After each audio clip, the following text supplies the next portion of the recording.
Good morning, everyone. Hi, this is Tina Karaguli in the Black Rose Arts and Press.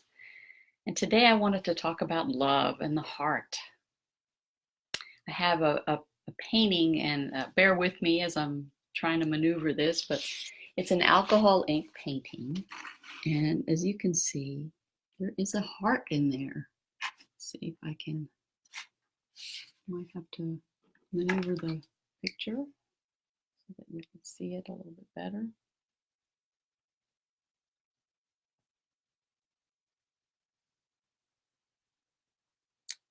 It's really, really very intricate. So just let that image just kind of come in. And I'll post an image of this particular painting separately under this video as well.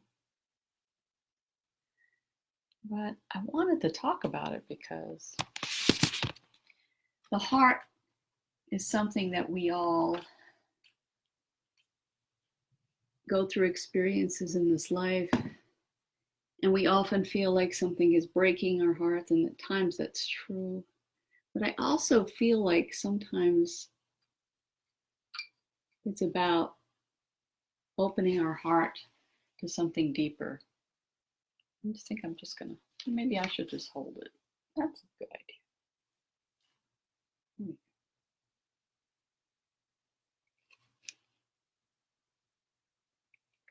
Sometimes it's I've had this experience where there was a moment, different moments where felt like my heart was breaking, but I realized that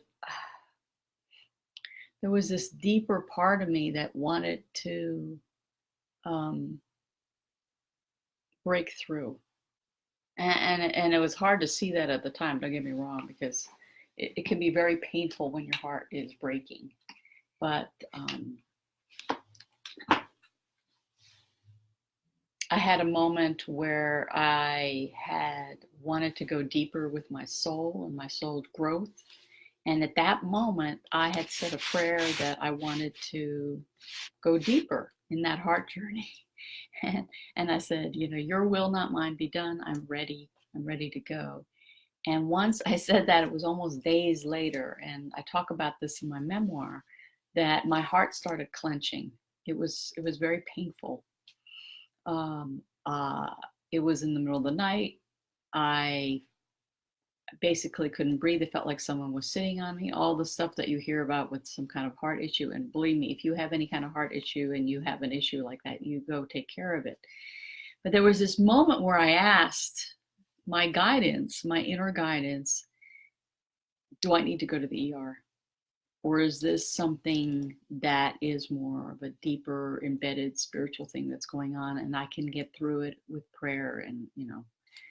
And I got very clear yes, that it was the latter, and I trusted it, because there are times when it comes in clear and sometimes it doesn't, and sometimes in a time of emergency you automatically know.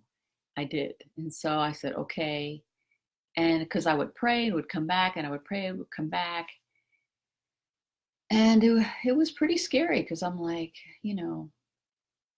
what is really happening here? And that's when, I felt like I was dying, but it really wasn't true. I wasn't really dying. It was a spiritual transformation that felt like dying. Let's be clear. But, and I kept hearing, you're going to die, you're going to die. And then I heard this other part of me say, you're not going to die. You're not going to die. You need to step up into who you really are. It's an opportunity to let go of lies that you're carrying around your heart, pain that you have accumulated over years that you really don't need anymore. And it's almost like it's the pain of the cocoon when the butterfly is about to emerge. It's like, it feels like you can't take it anymore. And there are moments like that, I know, in your life where you're like, there's no way I can do this next step. But that's just your mind talking. That's just your ego talking. And you are infinite. You're an infinite soul and an infinite being of incredible radiance and light. And your heart has so much wisdom, and you have a discerning mind, a higher mind that knows exactly what you need.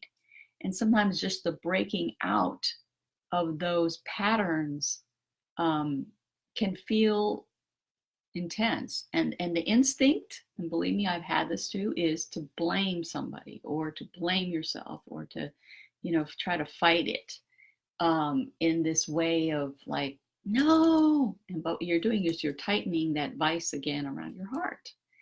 So it's about breathing, deeply breathing, and letting yourself see what's going on, and sometimes stepping up, which was my message, was you need to step up, take your own voice, take your own sovereignty, and say, I am present in the name of the I am that I am, in the name of in my case, it was the Christ that I am. I had said those words and things ceased for the moment. Obviously, it was a transformation, but the intensity of that experience was just reminding me that I'm bigger than it. I am bigger than the pain that I'm experiencing, and I'm breaking out. And look at it that way. Use your voice. Proclaim that you got this, even if you don't know how, even if your mind has no clue. There's an inner strength in voicing that out loud. It's very powerful.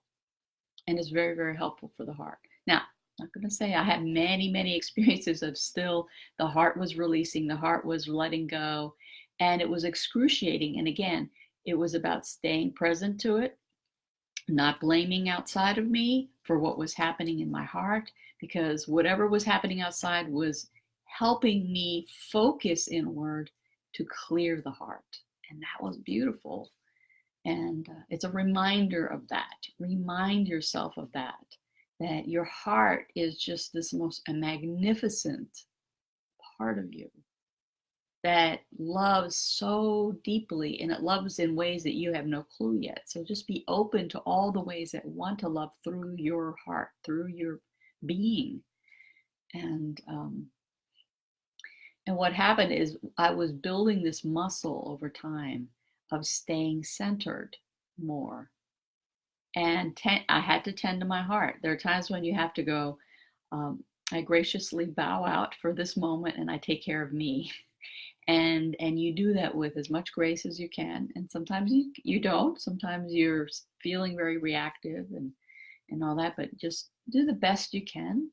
But allow yourself to feel the expansiveness of your soul. Let that feeling come over you. And you may, over time, if you need to know, understand what it is that you're releasing. And for me, many times it was an expectation of someone or an idea of wanting someone or something to be in a certain way. Even my own awakening. Oh my gosh. I was like, I had an expectation that was getting in the way of this flow that wanted to come from my heart. Who would have known, right? But just remember, your soul is beautiful, and there might be a part of you that just needs attention, and it's not all forever, but it's just this part of you that said, there was a moment in my life where I needed the full presence of my own soul. And for whatever reason, through things that you carried from your family line, through experiences that were really traumatic, you couldn't access it in the moment. You were kind of holding it in safekeeping in your body until you were able to move forward. And so you breathe deeply into your heart. See yourself maybe in that moment, maybe see yourself in your heart. Who is in your heart right now? Is it you at age 5? Is it you who really, really wanted to understand something? Because usually there's a pure intention behind the limitation and the expectation. There's always this pure intention that wants to be seen and loved. And for me, a lot of times it was wanting to bring forth some tenderness or gentleness in a moment where it didn't happen in my life for whatever reason. And people couldn't give that to me, or that there was a lack of understanding of the depth of my soul, because I had that awareness at a young age, and having to navigate that by myself. Uh, and so now is an opportunity to come back and revisit this beautiful 5-year-old Tina, or 5-year-old, wherever you are, and say, I see you. Oh my gosh. I see where you wanted to love from your heart in the deepest way, but it wasn't received. There was no connection. Something happened, and you put a wall right here. But that doesn't mean it has to stay there. The intention is the pure heart. And so you're unraveling this, so you're honoring the pure intention. And what happens is that everything starts softening around your heart again. What happens is that you feel heard, you feel understood in an important way, and speaking it aloud really helps. Speaking aloud what your intention was, how you wanted this, but it didn't happen, that there was a pureness there. Because that part of you doesn't want to go away. That pure part doesn't want to go away, it just wants to be seen. And then the expansiveness of your soul's love can encircle you. And something shifts. This beautiful alchemy starts happening in your heart. Then the walls start coming down. And then you realize that your intention and now your own clarity of who you are on a beautiful level come together.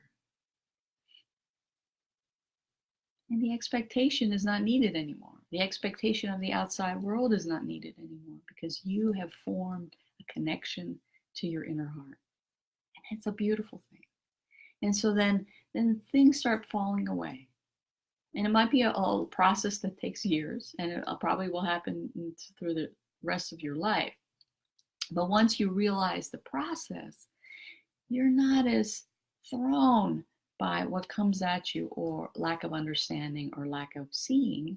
You just go inward, expand your soul around your heart, let it radiate and glow, and you just enjoy that, and you beam that out into the world as your contribution of purity of heart for all.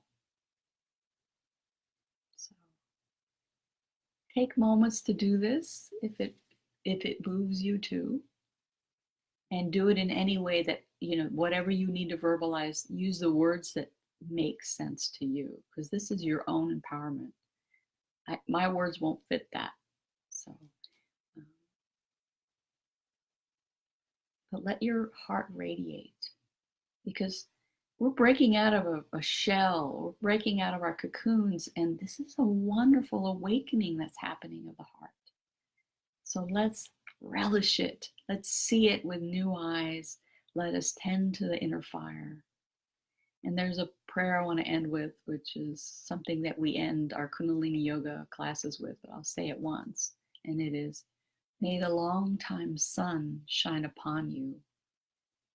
All love surround you, and the pure light within you guide your way on. I'll say it one more time, and this is for the whole world. So say it to yourself first, and then to the world. May the long-time sun shine upon you. All love surround you, and the pure light within you guide your way on. And we end with a Satnam, which is, truth is my identity. So may you find the truth of your identity this day, this week. May you have a blessed, blessed week until next week, and another painting and another sharing. Blessings, blessings, blessings. Have a beautiful day.